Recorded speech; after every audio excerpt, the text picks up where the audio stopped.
Good morning friends. આજે આપણે અકાર્બનિક પદાર્થના ગુણાત્મક પૃથ્થકરણમાં એક સ્ટેપ આગળ જઈએ છીએ. What we did yesterday is the primary test. We had shown three types of primary test. One is color, second is state and third one is solubility. ગઈકાલે આપણે ત્રણ પ્રકારની પ્રાથમિક કસોટીઓ જોઈ: રંગ, સ્થિતિ અને દ્રાવ્યતા. રંગ જે બુકમાં આપ્યા છે કેટલા બધા હોઈ શકે. સ્થિતિ સ્ફટિકમય અથવા અસ્ફટિકમય, ક્રિસ્ટલાઇન અથવા non crystalline. And solubility test, દ્રાવ્યતા, soluble or insoluble, દ્રાવ્ય અથવા તો અદ્રાવ્ય. Now we are moving ahead. આ વિડિયો છે બંને લેંગ્વેજમાં એક સાથે બનાવ્યો છે જેથી કરીને એ સહેલું પણ પડે અને કોઈ પણ વિદ્યાર્થીને સમજવામાં સરળતા પણ રહે. So today we are starting with B, dry test for positive radical.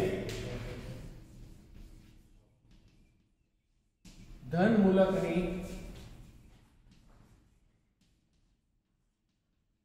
શુષ્ક કસોટીઓ.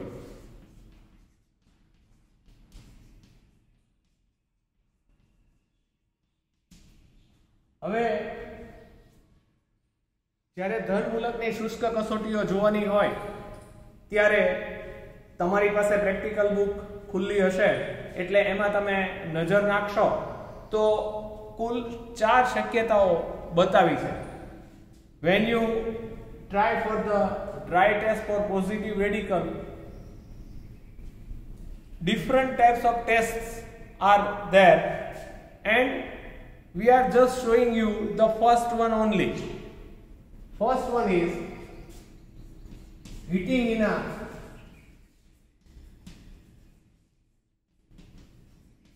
dry test tube. શુષ્ક કસનળીમાં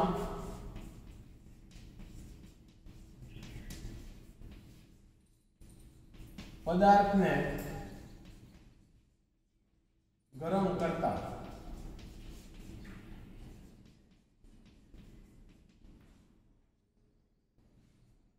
શુષ્ક કસનળીમાં પદાર્થને ગરમ કરવાનો છે. Heating in a dry test tube. So just remember the meaning of this test.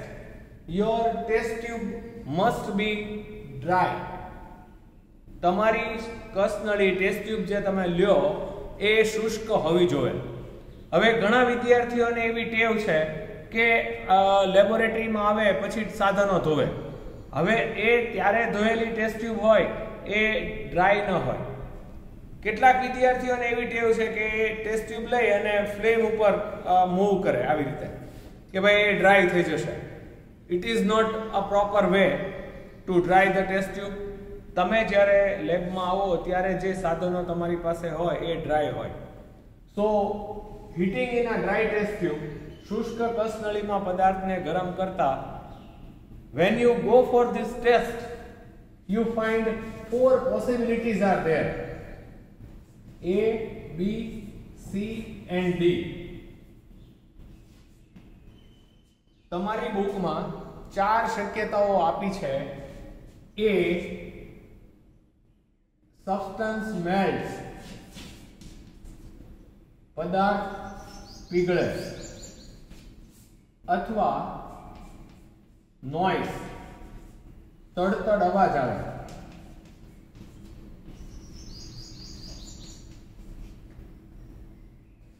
સબ્લિમેશન,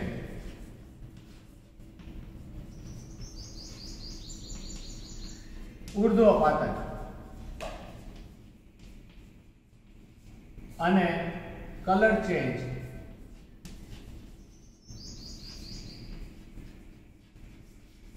રંગમાં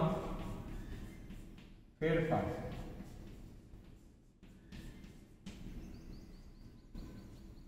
Just remember friends, you are given a single IQ with one positive radical and one negative radical. So you will not get all this. You will get either of this. તમને જે પદાર્થ આપવામાં આવ્યો છે એમાં એક ધન મૂલક અને એક ઋણ મૂલક છે, એટલે તમને અહીંયા દર્શાવેલી તમામ કસોટીઓ મળવાની નથી. આ પૈકીની કોઈ એક મળશે. પણ અત્યારે હું તમને એ દર્શાવી રહ્યો છું કે આ કસોટીઓ કેવી રીતે મળે. એટલે કે ચારેય પ્રકારના પદાર્થો લઈ અને હું તમને ડેમોન્સ્ટ્રેટ કરીને બતાવું છું કે મેલ્સ પદાર્થ પીગળતો હોય, when it melts, how can it, when noise is there, how can it, sublimation, what is sublimation, ઉર્ધ્વપાતન શું છે, તો એ અને રંગમાં થતો ફેરફાર, કલર ચેન્જ શું છે એ તમને એક પછી એક ડેમોન્સ્ટ્રેટ કરીને બતાવીશ. તમે જ્યારે ખરેખર એક્ઝામમાં પરફોર્મ કરો ત્યારે તમને આ પૈકીની કોઈ પણ એક જ કસોટી મળવાની છે.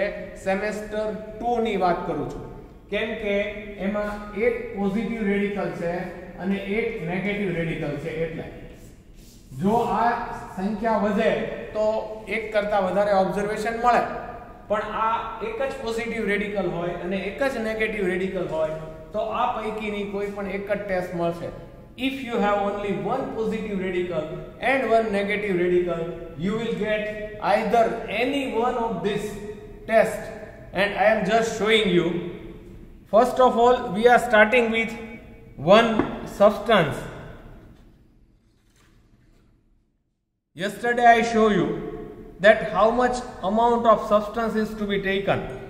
હું અત્યારે એક પદાર્થ છે એ આ ટેસ્ટ ટ્યુબમાં લઈ રહ્યો છું.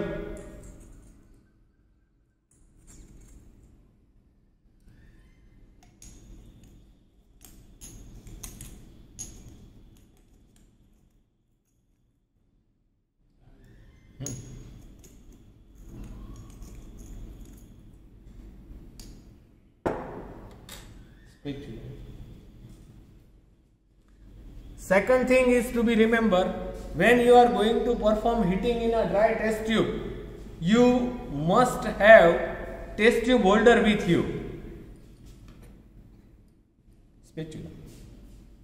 You must have test tube holder with you. So first of all, you just take the substance. Yesterday I told you how much amount of the substance is to be taken. Now we are going to perform first type. How can this be possible? પદાર્થ પીગળે ત્યારે શું જોવા મળે એ હું તમને દર્શાવી રહ્યો છું. અત્યારે આપણે ઘન પદાર્થ છે, સોલિડ સબસ્ટન્સ, એ આમાં લીધો છે. We have taken solid substance in this and I am just heating it. Unfortunately, the setup is not like that you can check the burner also, but burner is with me and it is burning over there. So I am just showing you how it melts. પદાર્થ પીગળે છે એ તમારી પાસે જો અહીંયા solid substance હતો, આ solid substance છે એ ધીમે ધીમે ધીમે ધીમે પીગળીને હું તમને એ એમાઉન્ટ દેખાડતો જાઉં છું. જો આ લિક્વિડ થતું જાય છે,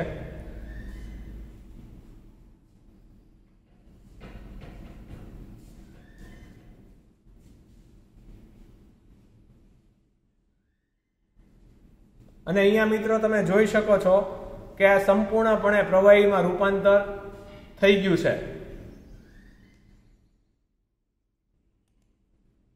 જો તમને અહીંયા ચોખ્ખું પ્રવાહી છે એ દેખાશે. So when you heat the substance in a dry test tube, it melts. Solid substance turns into liquid. પદાર્થ પીગળે છે અને પીગળીને પ્રવાહી સ્વરૂપમાં રૂપાંતર પામે છે. Then this will show substance melts. બરોબર? So this one is the first observation you may find when substance is given to you. Now second observation, noise is there. તડતડ અવાજ આવે. તમે જ્યારે પદાર્થ છે એટલે આપણે હવે બીજી ટેસ્ટ ટ્યુબ લેશું. બીજી ટેસ્ટ ટ્યુબની અંદર એ પદાર્થ છે આપણે લેવાનો છે.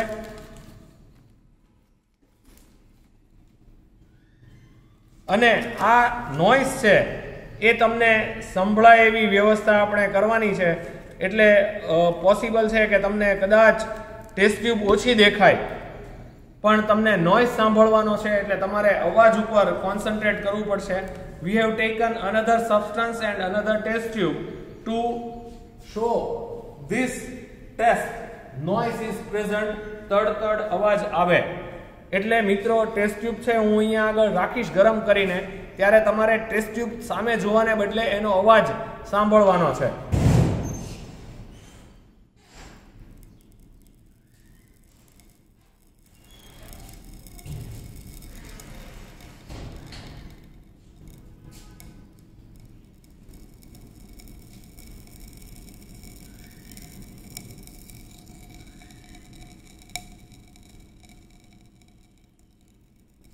કાચ ફૂટતો હોય એવો અવાજ તમને સાંભળવા મળશે.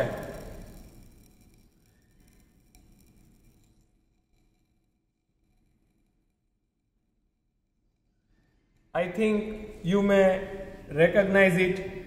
Now students, just remember one thing. When you are performing this test, heating in a dry test tube, જ્યારે તમે આ કસોટી પરફોર્મ કરતા હો ત્યારે કસોટી પૂરી થઈ જાય પછી તરત જ ટેસ્ટ ટ્યુબ ધોવાની નથી. Don't wash your test tube immediately, કેમ કે આપણે ડ્રાય ટેસ્ટ ટ્યુબને હીટ કરેલી છે અને હીટ કરેલી છે એટલે ગરમ હશે. કાચ જ્યારે ગરમ હોય ત્યારે એમાં પાણી નખાતું નથી, નહીંતર એ તૂટી જાય, તો એ રીતે એનું તળિયું છે એ નીકળી જાય છે. સો just remember that when you are performing for the heating in a dry test tube, don't wash your test tube immediately after performing the test. Now third one, sublimation. What is sublimation? ઉર્ધ્વપાતન એટલે શું? So just check over here. Substance have three states. One is solid, another one is liquid, and third one is gaseous. You are always given solid substance. When you are heating this solid substance, in a test tube, this solid substance, generally what has happened, solid turns into liquid and liquid turns into gas when you heat it. જ્યારે આપણે ગરમી આપીએ ત્યારે ઘન પદાર્થનું પ્રવાહીમાં રૂપાંતર થાય અને પ્રવાહીને ગરમી આપો ત્યારે પ્રવાહીનું વાયુમાં રૂપાંતર થાય. બટ ઇન સબ્લિમેશન આ સ્ટેટ આવતું જ નથી. Solid turns directly into gaseous form. ઘન પદાર્થનું સંપૂર્ણપણે સીધું જ વાયુમાં રૂપાંતર થાય છે અને એટલા માટે એ સબ્લિમેશન તરીકે ઓળખાય છે. અને જ્યારે કુલિંગ પ્રોસેસ થાય એટલે કે તમે એને ઠંડુ પાડો ત્યારે આ ગેસ છે ડાયરેક્ટલી સોલિડમાં જ રૂપાંતર થાય છે. લિક્વિડ વાળું સ્ટેટ છે એ જોવા મળતું નથી. There is no liquid state in sublimation.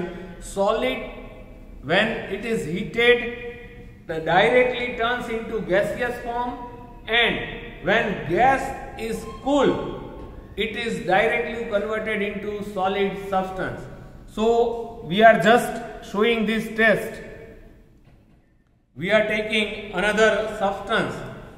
હવે તમને જોવા શું મળશે કે જ્યારે આ પદાર્થને હું ગરમ કરીશ ત્યારે એ as per the sublimation definition solid turns into gas.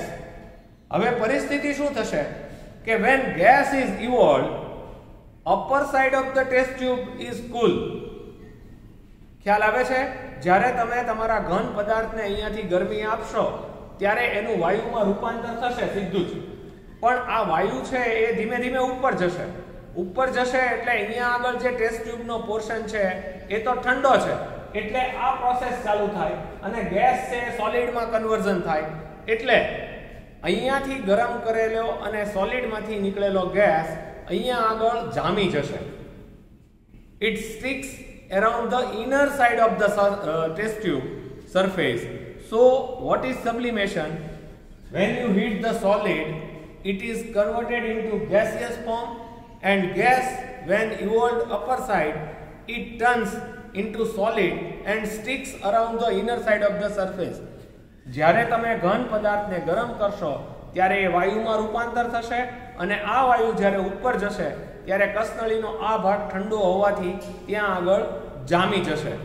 તો આ રીતે જે ઘટના જોવા મળે એ સબ્લિમેશન છે અને હું ત્રીજો પદાર્થ લઈને તમને એ દર્શાવી રહ્યો છું.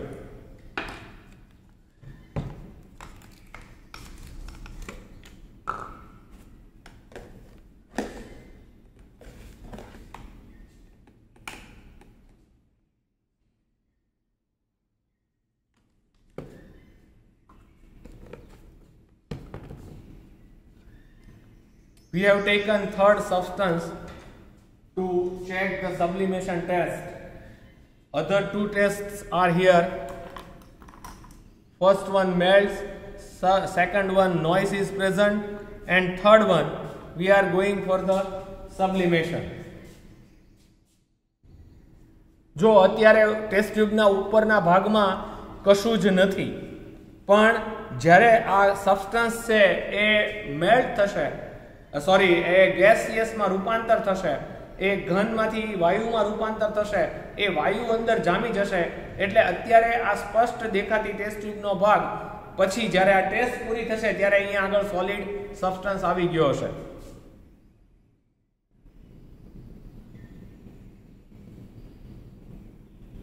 એની સાથોસાથ તમને ચોક્કસ પ્રકારની સ્મેલ પણ જોવા મળશે. આ સ્મેલ ચેક કરો ત્યારે એક વસ્તુ ખાસ ધ્યાનમાં રાખવાની કે તમે જો દેખાય છે સીધો વાયુમાં રૂપાંતર થાય, અહીંયા આગળ કોઈ જ પ્રકારનું લિક્વિડ છે તમને દેખાતું નથી.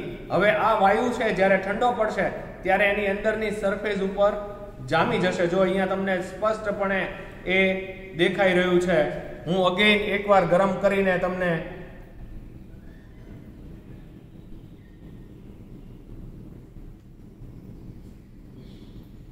જો વાયુ ઉપરથી ધીમે ધીમે નીકળી રહ્યો છે અને જેટલો વાયુ ઠંડો પડશે એટલો બધો જ અહીંયા આગળ જામી જશે.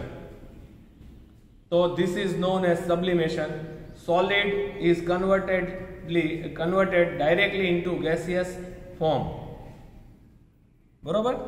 સો this one is the third observation which you can find, and fourth one, color change. Now color change can be seen in two ways. One, when you heat the substance,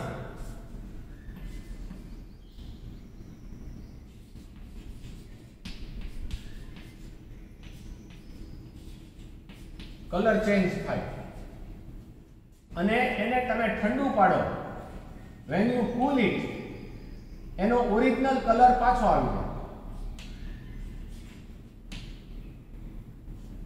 બીજામાં એવું થાય કે સબસ્ટન્સને તમે ગરમ કરો, એનો કલર ચેન્જ થાય અને એ ચેન્જ જ રહે, પછી એને ઠંડુ પાડો તો પણ એમાં કોઈ પ્રકારનો ફેરફાર ન થાય. આફ્ટર કુલિંગ નો ચેન્જ.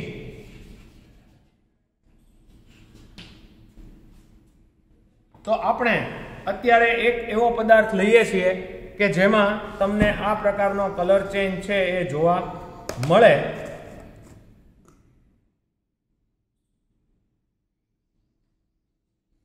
કોબાલ્ટ.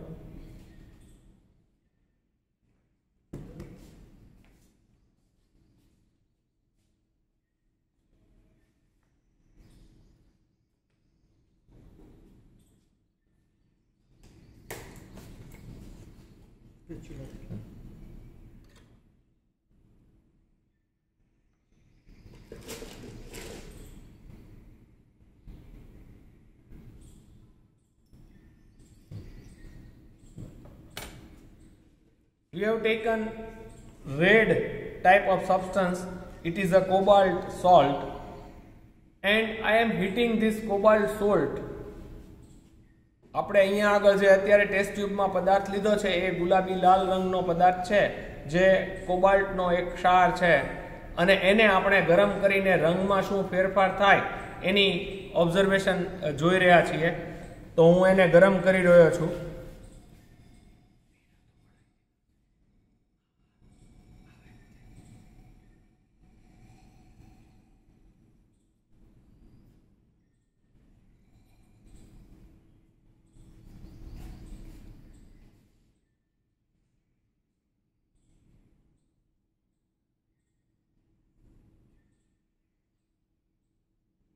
જો અહીંયા તમે જોશો તો it turns nearly black, dark violet, એટલે કે એ લગભગ કાળા રંગનો થઈ જાય છે. તો આ એનો પ્રાઇમરી કલર ચેન્જ છે. હવે ઠંડુ પડશે તો પણ એમાં કોઈ જ પ્રકારનો ફેરફાર થવાનો નથી. Your substance, red substance is directly converted into blackish colour. So these are the observation when heating in a dry test tube. જ્યારે શુષ્ક કસનળીમાં પદાર્થને ગરમ કરવામાં આવે તો કાં તો પદાર્થ પીગળે, અથવા તડતડ અવાજ આવે, અથવા ઉર્ધ્વપાતન થાય, અથવા રંગમાં થતો ફેરફાર જોવા મળે, જેનું ટેબલ પણ તમને નીચે આપેલું છે. તો હું આશા રાખું કે તમને એનો ખ્યાલ આવ્યો હશે. Thank you. આવતા વખતે આપણે ચારકોલ ટેસ્ટ અને કોબાલ્ટ નાઇટ્રેટ ટેસ્ટ વિશે જોશું.